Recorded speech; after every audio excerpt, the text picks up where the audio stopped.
তো সব সময় তো তোমরা হাসি ওর দেখো, তো ভাবলাম আজকে তোমাদের সাথে কান্নার সাউন্ডটাও শেয়ার করি।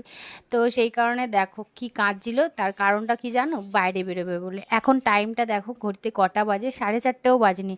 তাহলে বুঝতে পারছো বাইরে কতটা রোদ্রের পরিমাণ। তো দেখো কতটা রোদ্দুর উঠে, মানে গরম রোদ্দুর উঠেছে। তো এর মধ্যে ওকে নিয়ে বেরোতে হবে, আর সে কি কান্না। তারপরে তো ওকে কোনো রকমে গেঞ্জিটা পরিয়ে দিলাম, তাও চুপ হচ্ছে না, দেখতেই পারছো তোমরা, কেঁদেই চলেছে। মানে ওকে বাইরে নিয়ে যেভাবে হোক যেতে হবে। মানে একদিকে হাসছে একদিকে কাঁদছে, ও নিজেই কনফিউজ যে ও কী করবে। তারপর কি করা যায়, ওই যে নিয়ে দাঁড়িয়ে পড়লাম নিজেদের দরজার সামনে। কি করব, চুপ তো করাতে হবে। তো ও কেঁদেই যাচ্ছিল, তো যাই হোক প্রচণ্ড, তাও দেখো ওর এবার শান্তি। তো যাই হোক, এইটুকুনি তোমাদের সাথে শেয়ার করার ছিল, যে দেখো সোনা বাবা কীভাবে কাঁদে। তো আজকে পুরোপুরি থেরাপিটা বন্ধ হয়ে গেল, মানে কোনো মতেই আজকে ও থেরাপি করবে না, এটা তার প্রমাণ।